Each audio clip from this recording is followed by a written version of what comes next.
नमस्कार दोस्तों बात करते हैं आवाज़ के बारे में। हमारा एक टॉपिक है आवाज़।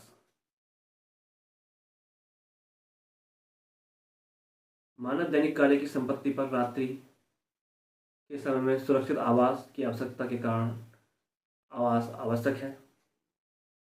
संसार में अधिकांश लोग प्राचीन काल से ही अब तक किसी न किसी समूह में रहते हैं। प्रत्येक व्यक्ति रहने के लिए घर बनाकर अधिवास के लिए हमेशा प्रयत्न किया है। आवास दो प्रकार के होते हैं, स्थलीय आवास और जलीय आवास। स्थलीय आवास की बात करते हैं तो स्थल पर निवास करने वाले सभी जीवों का आवास स्थलीय आवास कहलाता है। इसमें निम्न प्रकार शामिल हैं: वनीय आवास, मरुस्थलीय आवास, पहाड़ी आवास, ध्रुवीय आवास, घास भूमि में आवास। वनीय आवास, इस आवास में पेड़ पौधे दोनों पाए जाते हैं। ये जंगली जानवरों का आवास होता है। मरुस्थलीय आवास, या कांटेदार में मोटी मांसयुक्त पत्ती वाले पेड़ पौधे पाए जाते हैं। यहाँ ऊंट, कंगारू, चूहे आदि पाए जाते हैं। घास भूमि आवास, यहाँ लंबी मोटी घास पाई जाती है। यहाँ जेबरा, गजेला, हाथी, जिराफ आदि मिलते हैं। स्थलीय आवास की बात करते हैं तो स्थलीय आवास पहाड़ी आवास होते हैं। इसमें यहाँ भालू, याक, लोमड़ी मिलते हैं। ध्रुवीय आवास, यहाँ पर वर्ष भर में बर्फ जमी रहती है। यहाँ पाए जाने वाले जीव जंतुओं के शरीर पर फर युक्त होता है, जिनमें जंतुओं को सर्दी से सुरक्षा मिलती है। यह ध्रुवीय भालू, लोमड़ी, रेंडियर, स्नोगूज, खरगोश, मेरवर्ड, ईगल आदि देखने को हमें मिलते हैं। जलीय आवास की बात करते हैं तो जलीय आवास में निवास करने वाले जंतुओं का निवास जलीय आवास कहलाता है।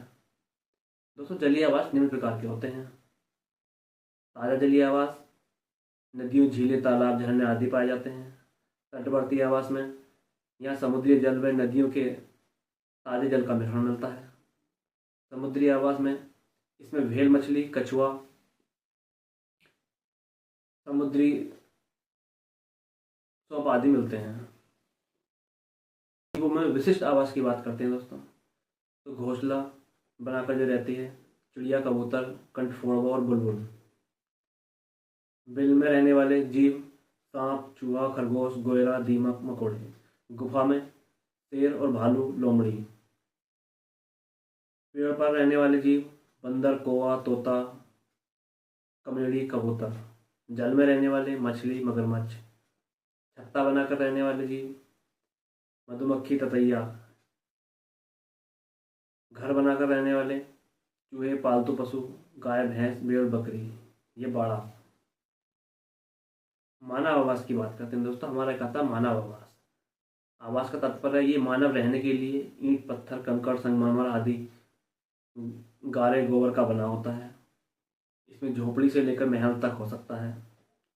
आवास की आवश्यकता विश्राम के लिए, वस्तुओं को रखने के लिए सुरक्षा हेतु, जंगली पशु जीव जंतुओं से सुरक्षा हेतु और गतिविधि संचालन हेतु।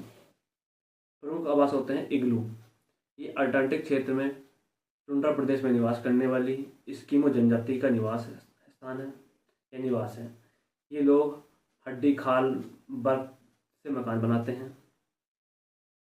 ये रात्रि में रोशनी के लिए सील मछली की चर्बी का प्रयोग करते हैं। ट्यूपिक एक्जिमो जनजाति की ग्रीष्मकालीन आवास है। क्यों भील जनजाति का आवास को क्यों कहते हैं? राजस्थान के आदिवासियों के सामान्य घर को टपरा कहते हैं।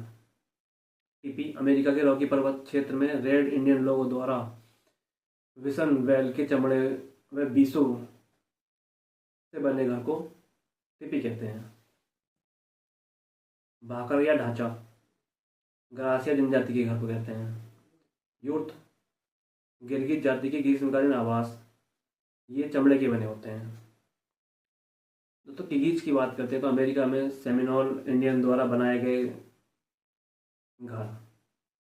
आल यूरोप कबीलाई जनजाति द्वारा लकड़ी व चमड़े द्वारा बनाया घर होता है। होगान अमेरिका की आदिवासी जाति के घर होते हैं। नेक्स्ट होता है हमारा बंगाल अरोका, कालोमा अरोका, संबाल जनजाति के आवास होते हैं। झोपा सूक्ष्म व पश्चिम राजस्थान में ग्रामीण क्षेत्रों में बने घर होते हैं। खाईमस बौद्ध जाति के लोगों के तंबू होते हैं।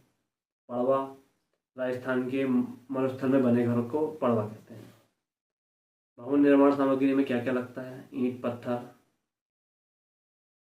भाटा, बर्फ, सीमेंट, सरिया, बजरी, बांस, पानी, लकड़ी, लोहा, प्लास्टिक, सैनिटरी सामान, संगमरमर, एस्बेस्टर, ये सामान हमारा इसमें लगता है। आवास व निकटवर्ती स्थानों की स्वच्छता के बारे में आज हम पढ़ेंगे। आवास व निकटवर्ती स्थानों की स्वच्छता। पानी की नालियों साफ सुथरी रखी हों। घरों के आसपास की प्रतिदिन सफाई हो। कमरों में प्रदूषित हवा निकलने के लिए रोशनदान बनाए जाएं। कूड़े करकट को कचरा पात्र में डालें। रसोई घर में निकासी के समान चिमनी की व्यवस्था की जानी चाहिए। घरों में फिनाइल दवाइयों का प्रयोग सफाई से किया जाए। कीटनाशक, फिनाइलों, BHC पाउडर आदि का छिड़काव हो। पानी में टंकियों की नियमित सफाई हो। मृत जानवरों को जल स्रोत व बस्तियों में दूर गड्ढे में दबा होना चाहिए। बस्ती के चारों ओर वृक्ष लगाने चाहिए। भारत सरकार ने 15 अगस्त 2014 को स्वतंत्र भारत अभियान कार्यक्रम चालू किया, जिसके बाद स्वच्छता में काफ़ी क्रांतिकारी परिवर्तन आए हैं। नमस्कार दोस्तों, आज के लिए इतना ही। मिलते हैं नेक्स्ट वीडियो में। धन्यवाद।